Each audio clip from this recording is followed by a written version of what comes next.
오늘은 나그네스럽게 사는 길이라는 제목으로 말씀을 나눕니다. 이 나그네 속에는 이미 함축되어 있는 것이 선택받은 하나님의 사랑을 받은 그런 나그네입니다. 오래전에 오노스럽다라는 말이 있었습니다. 아마 2002년이던가요?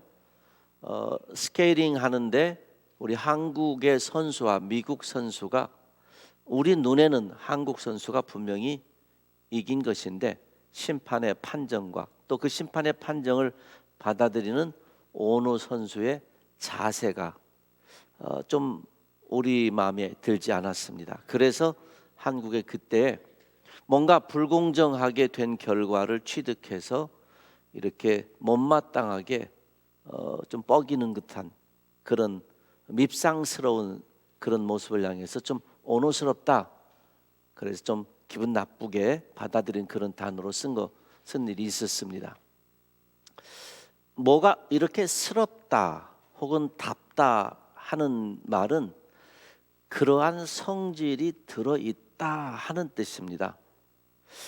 배를 먹었는데 이렇게 우리가 한국의 옛날에 먹골배, 나주배 이런 배처럼 아주 시원하고 달고 맛있는 배를 생각하고 배를 한 모금 이렇게 하나 깨물었을 때, 그게 아니고 맛이 이상했을 때, 이게 무슨 배 맛이야, 무맛 같아, 이런 말들 우리가 하죠. 배에는 배 성질이 잔뜩 들어있어야 배 맛이 납니다. 무에는 무 성질이 잔뜩 들어있어야 무 맛이 나겠죠. 그런데 뱃속에 배의 성질이 들어있지 않고, 뭐 조금 들어있고 다른 성질이 들어있어요. 그래서 배인 줄 알고 먹었는데 이건 배가 아니네, 무 맛 나네. 그럴 때 이 배가 잘못된 다른 성질을 가지고 있는 거죠. 목사가 목사스럽고 목사답고 참 괜찮은 목사 같다 해가지고 가까이 가서 이 얘기를 나누고 또 함께 살아보고 지내보고 하니까 목사다운 모습이 좀 없는 것 같아요. 그 얘기는 목사스럽지 못한 것 같아, 목사답지 못해. 그 속에는 목사로서의 있어야 될 그 성질 낸다, 그 성질이 아니고 목사다움이죠. 그것이 잔뜩 들어있어야 되는데, 목사다운 게 좀 덜 들어있을 때, 다른 것이 들어있을 때, 이럴 때 우리는 뭐스럽다, 뭐답다, 어른답다, 어른이 잔뜩 들어있어야 돼요. 근데 어른 속에 아이가 들어있어요. 그러면 어른스럽지 못해, 아이 같아, 이런 얘기 우리 하죠. 그러니까 우리 속에 어른이니까 어른이 들어있어야 돼요. 꽉 차 있어야 됩니다. 그래야 어디서든지 어른스럽습니다. 근데 우리 속에 아이다운 게 들어있으면 어른스럽지 못해. 육성과 영성도 그렇습니다. 영성하면은 우리는 신비스러운 어떤 걸 먼저 생각하는데, 그렇지 않아요. 이 육신이라는 것은 세상, 하나님이 기뻐하시지 않는 쪽이라고 생각하시면 됩니다. 그러니까 내 속에 하나님이 기뻐하시지 않는 것이 잔뜩 들었으면 육성이 잔뜩 커진 겁니다. 하나님 기뻐하시는, 하나님이 참 이렇게 됐으면 좋겠다 해서 창조하실 때부터 우리에게 기대를 두시고 있는 그 우리 다움, 그걸 영성으로 할 때 그 영이 잔뜩 들어있는 모습. 그러니 어떤 성질이 들어있을 때 답다, 스럽다, 혹은 답지 못하다, 스럽지 못하다 없을 때 그렇습니다. 나그네스럽다 하는 이 나그네 속에는 이미 선택받은 나그네, 하나님의 사랑과 은혜를 받은 나그네라는 말이 전제되어 있으니까 나그네스럽다, 고통스럽고 힘들고 어려운데 그 사람 속에는 하나님의 선택받은 나그네스러움이 들어있는 거예요. 나그네끼리 똑같은 나그네인 줄 알고 옆에 가본 겁니다. 너도 힘들고 나도 힘들고, 너도 박해받았고 나도 박해받고, 너도 고난받고 있고 나도 고난받고 있고, 그 옆에 가서 우린 같이 고난받고 있어. 그런데 그 사람이 좀 다른 거예요. 내 나그네답지 않고 좀 다른 면이 있어요.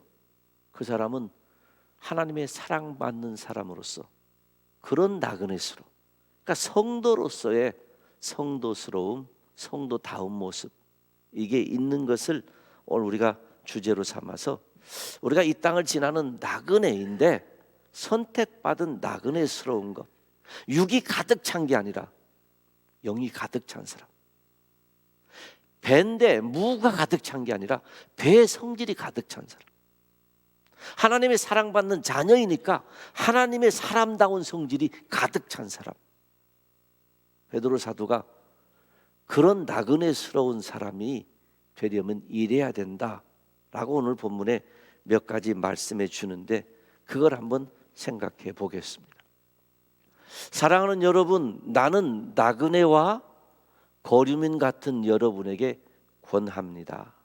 이미 1장에서 여러 차례 반복되었습니다. 나그네라는 말을 하면서 선택받았다, 부름받았다, 사랑받았다 이미 말했기 때문에 그걸 전제로 해서 나그네와 거류민 같은 여러분에게 권합니다. 그러니까 제대로 나그네다운 나그네스러운 삶을 살기 위해서 이렇게 권합니다. 첫 번째가 영혼을 거슬려 싸우는 육체적 정욕을 멀리하십시오. 육체적 정욕을 멀리하라. 나그네스럽게 살려면, 하나님의 사람답게 살려면 육체적 정욕을 멀리하십시오. 왜냐하면 그 육체적 정욕은 단순히 우리를 육체적인 사람으로만 만드는 것이 아니라 우리의 영혼을 거슬려 싸웁니다. 우리의 영혼을 불편하게 만듭니다.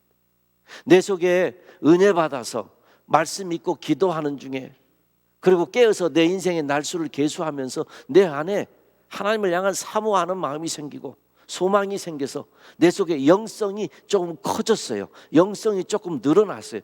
그런데 이 영성을 불편하게 만드는 것, 이 영성을 초라하게 만드는 것이 뭔가? 내 속에 육체적 정욕이 생길 때, 욕심이 생길 때, 잘못된 마음들이 생길 때, 그래서 이 육체적 정욕을 멀리하라 그럽니다. 우리 안에는 소원이 늘 있습니다. 욕망이라고 하든지 소원이라고 하든지 바람이라고 하든지 우리 마음속에는 뭐 이랬으면 좋겠다, 저랬으면 좋겠다, 그게 있는 법입니다. 그리고 그것들이 커지면은 그것이 행실로 나타나고 생활로 이어집니다. 그러니까 우리가 어떻게 살고 있는가, 그건 남들 때문에 시대가 어려워서 그런 게 있죠. 분명히 있지만 그래도 다른 사람 때문에 내가 이렇게 살고 있는 게 아니라 내 속에 그런 소원들이 있어서, 내 속에 그런 욕심들이 있어서, 내 속에 그런 기울어진 마음들이 있어서 내가 이렇게 살고 있는 현상으로 나타나는 것이 많습니다. 그게 우리가 우리의 마음이, 내 삶이 만족스럽지 못할 때 여기에도 원인을 두고 저기에도 원인을 두어서 우리가 조상 탓한다고 하는 것처럼 그냥 이런저런 핑계를 대면서 될 수 있는 대로 내가 내 삶의 부족한 면의 원인이 아니라고 생각하고 싶은 마음이 우리에게 있는 겁니다. 잘못된 내 삶의 원인이 내가 아니고 다른 쪽이 원인이 있다고 위로를 받고 싶은 겁니다. 근데 사실은 우리 속에 내가 그렇게 만들었던, 그렇게 소원했던, 그렇게 욕심을 부렸던, 그런 길을 결정했던 그런 것들이 행실로 삶으로 이어져서 나오죠. 그러니 아까 말씀드린 대로 하면 육체적인 소원을 가지면, 세상적인 소원을 가지면 나타나는 삶은 육체적인 생활이 될 수밖에 없습니다. 영혼을 거스르는 것일 수밖에 없어요. 성령의 소원을 가지고 살면 성령의 생활을 할 수밖에 없죠. 성경은 이것을 좀 더 구체적으로 표현합니다. 육체의 욕망은 성령을 거스리고 성령이 바라시는 것은 육체를 거스릅니다. 이 둘은 서로 적대 관계에 있으므로 자기가 원하는 일을 할 수 없게 됩니다. 육체의 욕망이 내 속에 있으면 내 속에 성령이 일할 수 있도록 이 육체의 욕망이 놔두지 않습니다. 오히려 성령의 하는 소원을, 우리의 선한 소원을 다스려 버립니다. 짓눌러 버립니다. 우리 아마 경험하실 겁니다. 어떤 일인가 내가 하나님 앞에 부족하고 연약하고 잘못된 일을 행할 때 우리 마음속에서 성령께서는 우리의 양심을 통해서 지속적으로 깨닫게 하십니다. 찌릅니다. 그러면 안 되잖아. 내가 그러면 안 되잖아. 그런데 내 육체적인 욕망이 크면, 욕심이 크면 그걸 눌러버립니다. 못 본 척 해버립니다. 이 두 가지는 그래서 서로 적대적입니다. 둘이 병립할 수 없습니다. 그러니 하나를 살리면 하나가 죽습니다. 하나가 이겨내면 하나는 집니다. 우리 속에 크기의 모양은 달라지겠지만 이 두 가지가 속에서 계속해서 갈등을 하니까 바울 사도 말씀처럼 오라 나는 공고한 자로다. 이 두 가지의 싸움이 집중적으로 일어나니까. 여러분 만약에 육체적으로 살고 싶으시면 성령의 우리 안에 들리는 음성과 인도하심을 무시하면 됩니다. 완전히 무시하시고 육체대로 살면 됩니다. 내 마음의 소원대로 세상대로 살면 됩니다. 그런데 만약에 성령 하나님의 인도하심 따라서 하나님의 사람으로 살고 싶으시면 할 수 있는 대로 내 속에 육체의 정욕, 욕심 이런 것들을 이겨내야 됩니다. 틈을 주지 않으셔야 됩니다. 너희가 영으로 시작했다가 육으로 마치겠느냐? 영으로 시작했다가 육으로 마치겠느냐? 예수님 믿고 은혜 받고 믿음이 점점 자라면서 내 속에 영적 성장이 이루어지면서 영적으로 있어야 될 나의 본질적인 것이 가득 차집니다. 그런데 살다가 그렇게 사니까 바보같이 느껴지고 그렇게 살다 보니까 세상에서 이런저런 힘든 일, 억울한 일 당할 때 화도 나고 또 저런 거 이런 거 보면 욕심도 생기고 그러다가 점점 뒤바뀌어져서 영으로 시작하였다가 육으로 마치는 그런 모습들이 생깁니다. 사도 베드로는 말합니다. 육으로 시작했다가 영으로 끝나는 사람 될 수 있도록 육체의 정욕을 멀리해라. 왜냐하면 이 육체의 정욕은 너희의 영혼을 항상 거슬리고 있다. 여러분 우리 집에서 보면 아이들이 톡백 한다 그러죠. 말대꾸 한다 그러죠. 말대꾸를 기뻐하시는 부모님들은 별로 없을 거예요. 성령 하나님께서 우리 인도하실 때 우리 육신의 욕심은 말대꾸합니다. 너 그래가지고 되겠어? 그렇게 예수 믿는다고 너 지금까지 뭐 됐어? 예수 잘 믿어서 뭐 된 일 있어? 말대꾸합니다. 우리 영혼을 자꾸 찌르요. 그래서 우리 영혼의 기를 죽입니다. 그래서 육체의 정욕을 멀리하라.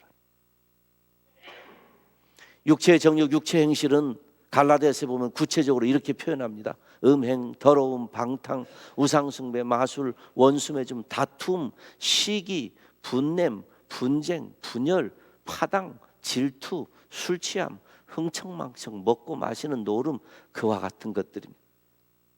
성경의 곳곳에 이거보다 훨씬 더 많은 종류를 적어놨죠. 이런 것들은 우리의 영혼을 자꾸 거슬리는 거예요.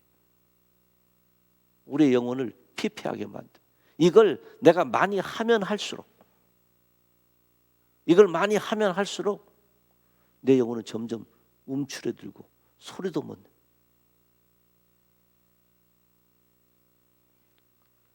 그러나 성령의 열매는 사랑과 기쁨과 화평과 인내와 친절과 선함과 신실과 온유와 절제입니다.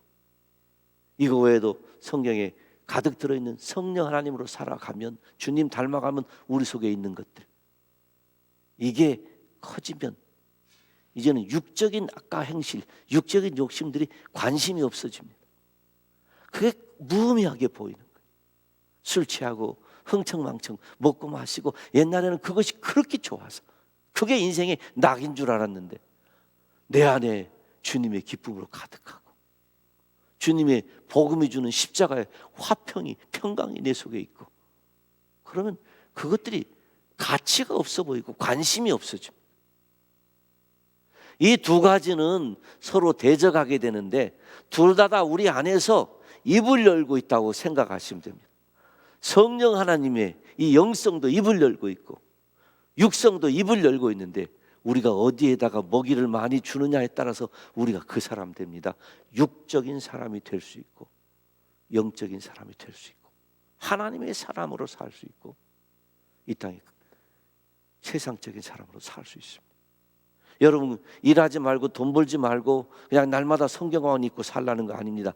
무엇을 하든지 육적으로 하는, 육성이 가득한 사람이 하는 일들의 결과는 육적인 결과일 뿐이지만, 영성으로 하는 일들의 결과는 언제나 영적인 일이니까. 그래서 바울이 로마서에서 육은 무익한 것이요, 육은 죽이는 것이요, 영은 우리를 살리는 것이라 했으니, 무슨 일을 하든지 하는 일은 똑같더라도 내 속에서 하나님의 거룩하신 성령께서 이끄시는 것을 따라가는 믿음의 지혜가 필요합니다. 한번 같이 읽겠습니다. 내가 또 말합니다. 여러분은 성령께서 인도하여 주시는 대로 살아가십시오. 그러면 육체의 욕망을 채우려 하지 않을 것입니다. 아멘. 육체의 욕망을 나 안 채울 거야. 나 육체의 욕망을 안 채울 거야. 나 육체대로 안 살 거야. 시기하지 않을 거야. 분내지 않을 거야. 파당하지 않을 거야. 그렇게 결심하는 것도 좋지만,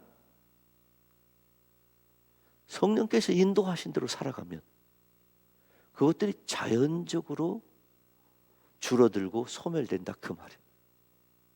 그러니 적극적으로 성령 하나님께서 내 속에서 인도하시는 대로 그 인도를 따라가는 믿음의 지혜와 결단이 필요합니다. 우리 압니다.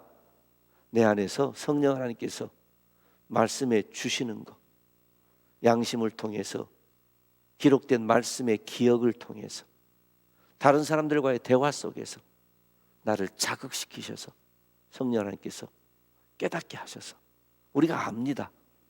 근데 그걸 무시하고 지내고 그러지 마시고, 내 안에 이게 성령 하나님께서, 지금 하나님께서 나에게 하시는 말씀이구나, 이 생각이 드시면 할 수 있는 대로 그 인도하심을 따라가시기를 우리 주님의 이름으로 축원합니다. 특별히 베드로 사도가 이 말씀을 주신 일이 지금 고난받고 있는, 박해 중에 있는 성도들이거든요. 그것도 흩어져서, 정처 없이 흩어져 있는 성도들에게 주신 중이니까, 말씀이니까, 평안할 때만, 좋을 때만 그러는 게 아니라 고난 중에도 나의 본질인 영을 따라가는, 나의 본질인 성령 하나님을 따라가는. 우리는 보통 힘들 때는 그럽니다. 잠시 이것 지나갈 때까지는, 예배를 열심히 나오시던 분들도 좀 힘들어지면 내가 이거 해결될 때까지는 좀 예배 좀 못 나가더라도 이해해 주십시오. 내가 이런 일이 있는데 이것 좀 정돈될 때까지는 좀 제가 열심히 못해도 이해하십시오. 그 우리 다 이해가 됩니다. 그런데 오늘 베드로 사도 주시는 말씀이 아니라는 거예요. 그럴 때 해도 고난 중에도, 박해를 받고 있는 중에도 영을 키워야 된다. 맞지요? 고난을 견디는 힘이 영성으로 있어야 되는데, 고난 중이라고 육성을 키워보세요. 무슨 맛이 나겠어요? 우리가 어떻게 이길 수 있겠습니까? 고난 중에도 본질을 따르라 주신 말씀입니다. 두 번째입니다. 노란색 부분만 한번 같이 읽겠습니다. 시작.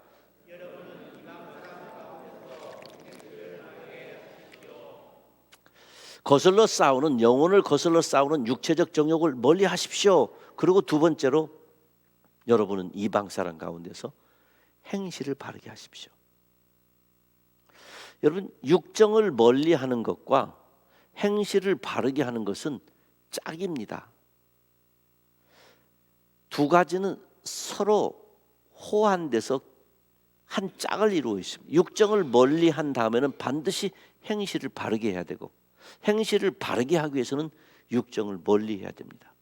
영적으로 살기 위해서는 육성을 멀리 해야 되고, 육성을 멀리하면 반드시 영적으로 살려고 애쓰는 부분이 필요합니다.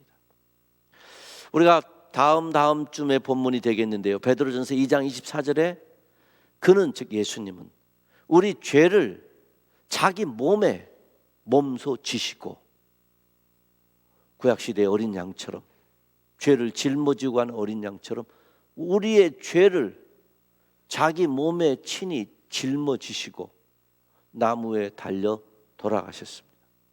그래서 예수님의 십자가의 죽음은 우리의 죄를 대신하여 죽으시고 우리를 속량하셨다 그래서 대속적인 죽음이라 그럽니다. 그러고 그것은 그렇게 예수님이 하신 것은 왜 그렇게 했냐 하는 것은 우리가 첫째로 죄에는 죽고 두 번째로 의에는 살게 하시려는 것입니다. 죄에는 죽고 육정은 멀리하고 의에는 살게 우리의 행실을 바르게. 여러분 우리 한국 교회는 복음이 처음 전파되던 그때에 우리나라는 주색 잡기에 빠져 있었습니다. 그래서 선교사님들이 오셔서 보니까 바른 복음으로 의롭게 살아야 되는데 육정이 가득 차 있으니까 육정을 멀리하는 일에 집중해서 복음을 전했습니다. 그래서 주색 잡기를 멀리하는 일에 신경을 쓰다 보니까 우리나라의 초기 그리스도인들은 금욕주의적인 신앙을 가지고 있었습니다. 그게 우리에게 경건에 큰 도움이 됐습니다. 금욕주의적인 신앙.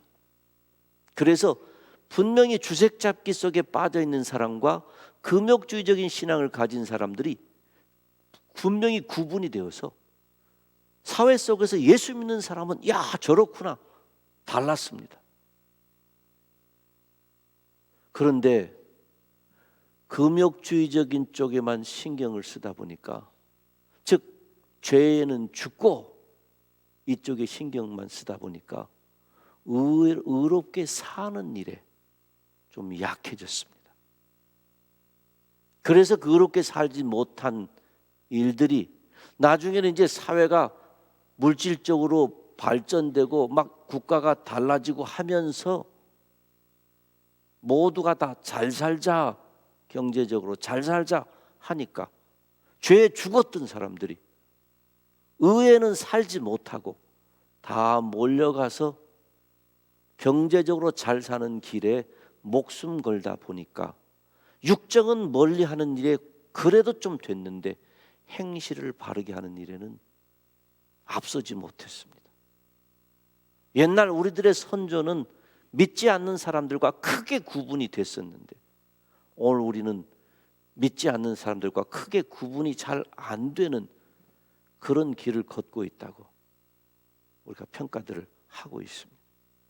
여러분 육정을 멀리하면 반드시 행실을 바르게 하는 즉 믿음과 성경대로 사는 의롭게 산다는 이 말은 말씀대로 주님의 인격을 닮아가서 주님이 살아가신 대로 살아보려고 애써서 부족하지만 다 작은 예수님 같아서 그렇게 되는 모습이 돼야 되는데 사도 베드로가 그냥 행실 바르게 하십시오 이렇게 하지 않고 이방인 중에서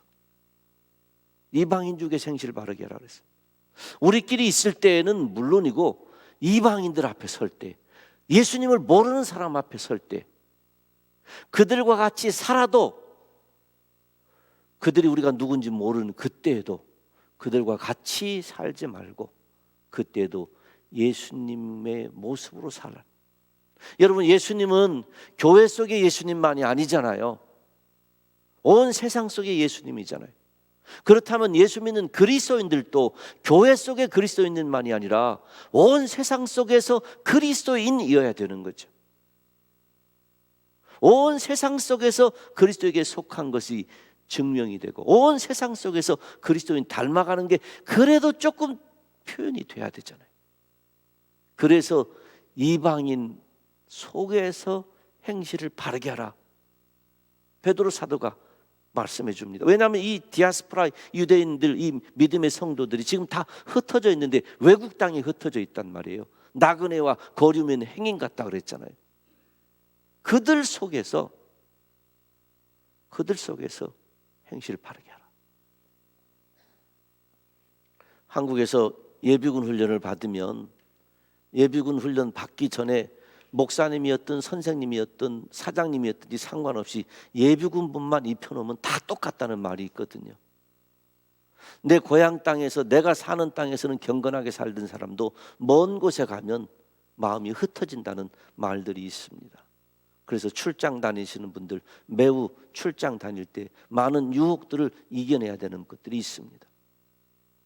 그 이방인들 앞에 살 때도, 나를 아는 사람들 속에서만이 아니라 나를 모르는 사람 속에서도 경계를 풀지 말고 믿음으로, 복음으로 살도록 이방인 앞에서도 행실을 바르게 하라.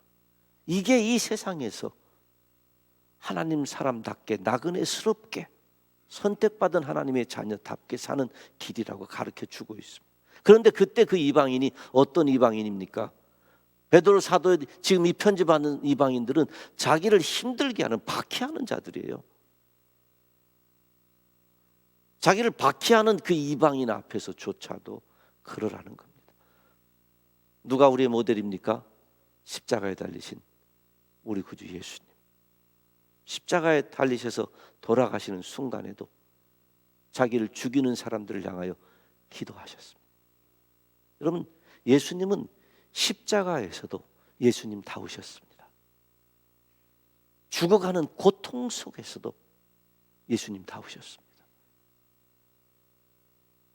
우리에게 그 길을 베드로 사도가 가르치는 겁니다. 어떤 삶의 현장이든지 하나님의 선택받은 나그네다우라는 거죠. 요즘 말로 하면 성도다우라는 거예요. 어려운 환경, 몸이 아픈 환경, 경제적으로 힘든 환경, 마음이 외로운 환경, 나이가 들어가서 허전한 환경, 신분 때문에 인생이 복잡한 환경, 어떤 환경 속에서든지 그 환경 속에서도 성도다워라. 그 환경 속에서도 나그네스러워라. 그 환경 속에서도 천국 백성다워라 말씀하시는 겁니다. 우리의 믿음의 선조들은 그랬습니다. 연세 드신 옛날의 어른들, 저희 할머니, 할아버지, 또 그 이전 분들 생각하면 생각할수록 참 감탄스럽습니다. 그렇게 삶의 환경이 어려울 때에도 성도스러웠고 교회스러웠고 믿음을 지켰던, 전쟁 속에서도 믿음을 지켰고 폐허 속에서도 믿음을 지켰고, 그분들 때문에 오늘 우리가 함께 예배드릴 수 있고 예수 믿는 이 은혜를 받았습니다.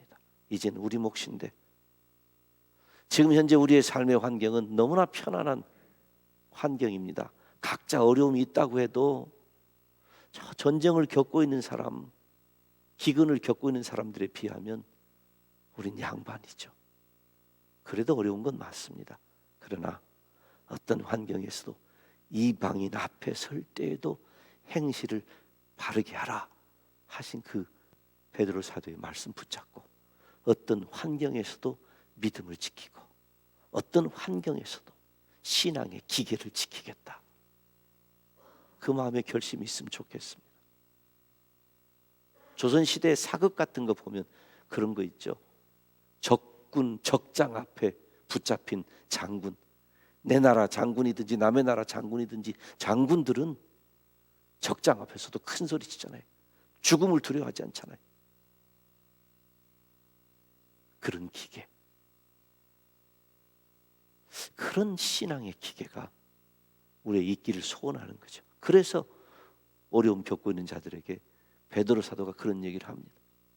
그러면서 여러분은 지금이 어느 때인지 압니다. 로마서에 있는 바울 사도의 말씀입니다. 잠에서 깨어야 될 때인데 중간에 낮에 행동하듯이 단정하게 행합시다. 그러니까 지금이 어느 때인지 분별하면 어디서든지 단정하게, 옷 매무시 단정하게 하는 것처럼 신앙의 끈을 다시 메고 베드로 사도가 이미 말씀한 것처럼 정신 차려서 근신하여 하신 말씀처럼, 그리고 주 예수 그리스도로 옷을 입으십시오. 정욕을 채우려고 육신의 일을 꾀우지 마십시오. 이 육성을 키우는 일적은 생각도 말고 예수 그리스도로 옷 입어서 이 영의 속성을 내 안에 키워서 하나님의 사람다움이 내 안에 있도록 하라는 거죠. 그러기 위해서 피할 게 뭡니까? 그 노란색 위쪽에 보면 호사한 연애와 술 취함, 음행, 방탕, 싸움, 시기 이런 거 빠지지 맙시다. 아까 나왔던 것들에 덧붙이면 됩니다. 이런 거에 빠지지 말고 단정하게 그리스도로 옷 입어서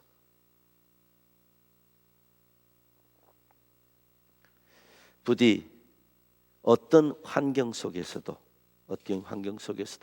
단정하게 함으로 마태복음에 우리 주님 말씀하신 것처럼 이와 같이 한번 읽습니다. 같이 너희 빛을 사람에게 비추어서 그들이 너희의 착한 행실을 보고 하늘에 계신 너희 아버지께 영광을 돌리게 하여라. 아멘. 오늘 본문도 그랬습니다. 여러분은 이방 사람 가운데서 행실을 바르게 하십시오. 그렇게 해야 그들은 여러분들로 악을 행하는 자라고 욕하다가도 여러분의 바른 행위를 보고 하나님께서 찾아오시는 날에 하나님께 영광을 돌릴 것입니다.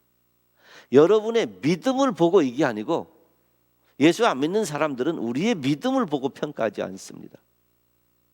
우리의 행실을 보고 하나님께로 인도하는 접촉점 되는 것이 믿음의 바른 행위이기 때문에, 주님 닮아 사는 것이기 때문에, 그래서 하나님께 영광을 돌리게 하라 그랬습니다. 그러므로 우리에게는 이런 고백이 있으면 좋겠습니다. 한번 같이 큰 목소리로 읽어보겠습니다. 내가, 그가, 그들이 나의 바른 행위를 보고 하나님께 영광 돌리게 살겠습니다. 아멘. 내 아내가, 내 남편이, 내 자녀가, 내 주변에 있는 사람들이 나의 신앙적인 바른 행위, 믿음에서 표현되는 바른 행위를 보고 결국에 그들이 하나님께 영광 돌리게 살아야 될 것입니다. 이렇게 될 수 있기를 주님의 이름으로 축원합니다. 세 번째입니다. 노란색만 한번 같이 읽겠습니다. 시작.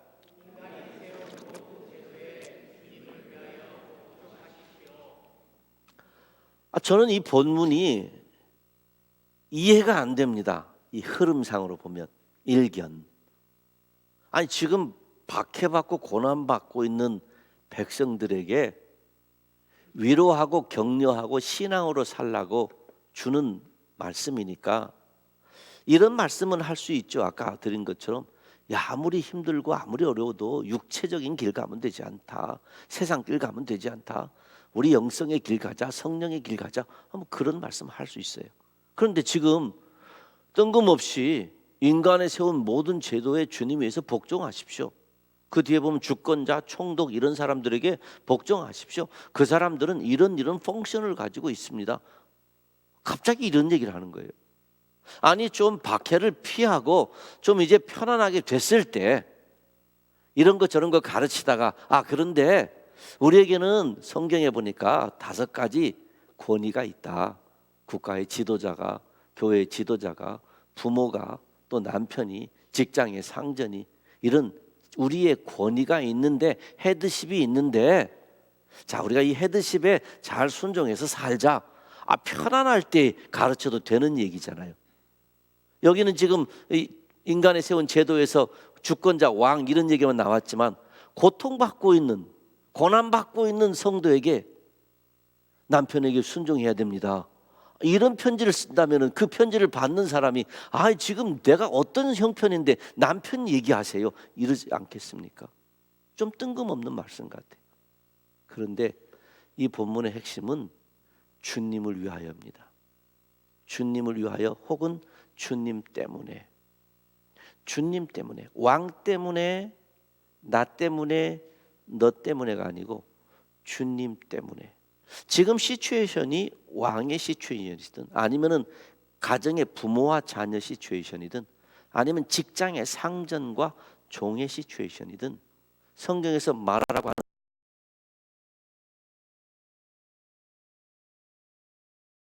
기본적으로 주님 때문에, 주님을 위하여.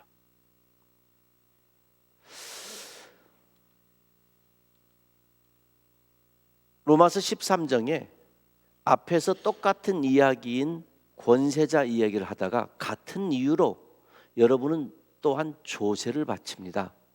그들은 하나님의 일꾼들로서 바로 이 일을 하는데 힘쓰고 있습니다 하면서 조세 얘기를 하고 밑에 관세 얘기를 하고 두려워하는 얘기하고 존경하는 얘기를 합니다. 그리고 중간에 노란색 써진 부분이 있습니다. 한번 노란색 같이 읽습니다.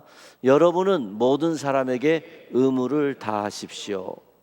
주님을 위하여 여러분은 모든 사람에게 내가 마땅히 해야 할 의무를 다하십시오 이겁니다. 여러분, 저는 저와 제 아들이 태어나면서 아버지와 아들의 관계가 성립이 됐습니다. 제가 어떤 상황이 되어도 아버지의 의무는 해야 됩니다. 어떤 상황이 되어도 아버지의 역할을 제 아들에게 해줘야 됩니다. 제 상황과 상관이 없습니다. 제가 몸이 아프다고 자 오늘부터는 너희 아버지가 아니야 그럴 수 없습니다. 제가 경제적으로 돈이 없다고 나 오늘부터 네 아버지 아니야 그럴 수 없습니다. 제가 어떤 상황이 되어도 아버지 의무가 있습니다. 제 아들은 제 아들대로 어떤 상황이 되어도 아버지에 대한 아들의 의무가 있습니다. 사랑해야 되는 의무, 마음 편하게 해줘야 되는 의무, 함께 대화할 의무를 여러 가지로 표현한다면 여러 가지 많은 것이 있겠죠. 그러니까 내 상황이 어떻게 되어도 어떤 상황 속에서도 내가 해야 될 의무는 마땅히 다 알고 사는데 왜요? 주님 때문에. 지금 그 얘기를 베드로 사도가 하기 위해서 왕의 조세 예를 들고 있습니다. 우리 중에 몸이 아프신 분들이 계십니다. 경제적으로 어려운 분들 계십니다. 신분 때문에 근심하고 계신 분들 계십니다. 그래도 기억하십시오. 몸이 아프셔도 하나님의 사람으로서 이 땅에 믿음으로 살아야 될 의무는 면제되지 않습니다. 나이가 많이 드신 분들 계십니다. 정신도 흐려지기도 하고 수족의 힘도 약해집니다. 그래도 정신이 약해지고 수족의 힘이 약해지는 순간에도 하나님의 사랑받는 자녀로서의 하나님이 나에게 주신 예배와 사랑과 하나님 우리에게 주신 여러 각자에게 또한 주신 그 의무에서 면제되지 않습니다. 고통스러워도 힘들어 어떤 상황이 되어도 하나님과 관계에서 면제되지 않고요. 하나님 앞에 내가 해야 될 의무에서 면제되지 않고요. 하나님을 사랑하고 이웃을 사랑해야 될 그 일에서 면제되지 않습니다. 단지 우리가 하는 일들이 전에 이만큼 했다면 요만큼밖에 못하고 축소될 수는 있지만 면제되지는 않습니다. 그래서 사도 베드로가 이 땅에서 하나님의 사람으로 나그네스럽게 하나님의 사람답게 사는 이 일을 강하게 이 백성들에게 교육하면서 고난받고 있는 거 안다, 박해받고 있는 거 안다, 로마에서 여기저기에서 힘들게 어렵게 카타콤 속에서 빛도 보지 못하며 살고 있는 거 안다. 그래도 네가 해야 될 의무는 의무대로 마땅히 하는데 왜? 주님 때문에. 나를 위해서 십자가에 죽으신 그 주님 때문에 주님을 사랑하는 마음으로 부디 여러분은 모든 사람에게 내가 해야 될 마땅한 의무를 다 하십시오 하고 권면하고 있습니다. 사랑하는 성도 여러분, 축소는 될 수 있지만 면제되는 건 아니라는 사실을 기억하셔서 누군가를 위해서 기도할 사명이 있으시면 기도하십시오. 누군가를 사랑해야 될 의무가 있으면 사랑하십시오. 누군가를 용서함으로 사랑을 표현해야 될 그런 마음의 사명이 있으시면 용서하십시오. 몸으로 할 일이 있으면 몸으로, 마음으로 할 일이 있으면 마음으로 모든 사람에게 내가 마땅히 해야 될 그 의무를 다 하실 수 있기를 우리 주님의 이름으로 축원합니다. 마지막 네 번째입니다. 여러분은 자유인으로 사십시오. 그런데 그 자유를 악을 행하는 구실로 삼지 말고, 다르게 표현하면 육성을 키우는 구실로 삼지 말고 하나님의 종으로 사십시오 하면서 모든 사람을 존중하고 믿음의 식구들을 사랑하며 하나님을 두려워하며 왕을 공경하십시오 그랬습니다. 여러분, 우린 자유인입니다. 진리를 알지니 진리가 너희를 자유케 하리라. 하나님 우리를 자유롭게 하시기 위해서 부르셨습니다. 그러나 그 자유가 내 마음대로 하는 것은 아닙니다. 내 마음대로 내 멋대로 악을 행하는 구실로 쓰여질 수는 없습니다. 그래서 바울 사도가 갈라디아서 5장에서 형제 자매 여러분, 하나님께서는 여러분을 부르셔서 자유를 누리게 하셨습니다. 죄에서 묶인 것에서 자유케 하셨습니다. 그러나 여러분은 그 자유를 육체의 욕망을 만족시키는 구실로 삼지 말고, 지금 베드로 사도가 했던 말하고 같은 얘기예요. 육정을 키우는 그런 구실로 삼지 말고 육체의 욕망을 만족시키는, 내 속에서 입을 크게 열고 기다리고 있는 그 육성을 키우는 쪽에다가 잔뜩 그것을 키우는 쪽에 삼지 말고 사랑으로 서로 섬기십시오. 사랑하는 자유로, 섬기는 자유로. 내 맘 맞아요. 내 맘 맞는데 어디에 쓰라고요? 그걸 섬기는 대로, 사랑하는 대로. 루터가 얘기한 것처럼 그리스도인들은 모든 사람들로부터 자유스럽습니다.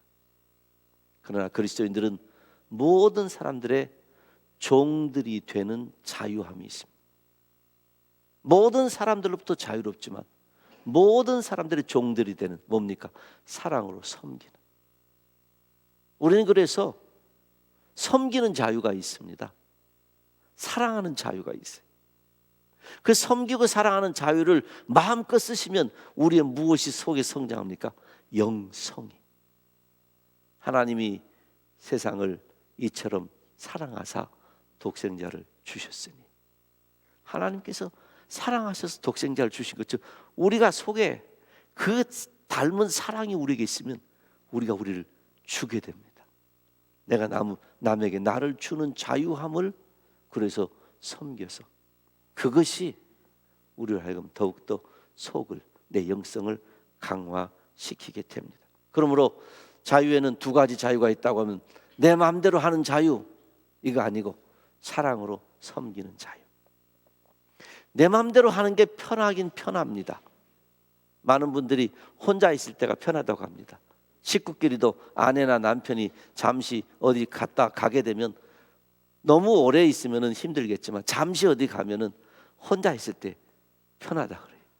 혼자 있는 게, 내 마음대로 하는 게 편한 게 있습니다. 그러나 복음의 진리는, 내게 주신 자유는 나 혼자 내 마음대로 내 멋대로 하는 자유가 아니라 사랑으로 섬기는 자유이고, 그래서 아까 나왔던 성령의 열매는 나 혼자 배 두드리면서 즐기는 성령의 열매가 아니라 반드시 다른 사람들과의 관계 속에서, 인격 속에서 맺어지는 열매라는 사실을 기억하실 때 여러분은 자유하십시오. 베드로 사도의 말씀을 통해서 사랑으로 섬기는 자유를 좀 더 적극적으로 활용하시기를 우리 주님의 이름으로 축원합니다. 이 두 가지가 이제 전체적으로 결론을 내릴 때 한번 같이 읽겠습니다. 이것이 광야같이 힘든 세상 지내며 성도가 지내야 할 나그네다운 생활 태도입니다. 네 가지 말씀드렸습니다. 첫째는 육체적 정욕을 멀리 하십시오. 영성을 키워야 되는데 육성 키우지 말고. 두 번째로는 뭐였습니까? 하나님 앞에서, 이방 사람 앞에서 우리의 행실을 바르게 하십시오. 세 번째는 주님 때문에 모든 사람에게 해야 될 마땅한 의무를 다하십시오. 네 번째는 자유인으로 사시되 그 자유를 사랑하고 섬기는 자유로 사십시오. 이것이 평안할 때가 아니라 고난과 환난 중에 있는 성도들 중에서도, 성도들에게도 똑같이 통하는 나그네스러움, 성도스러운 이런 생활 태도요, 믿음의 자세입니다. 부디 이럴 수 있기를 우리 주님의 이름으로 축원합니다. 우리 자리에서 일어나셔서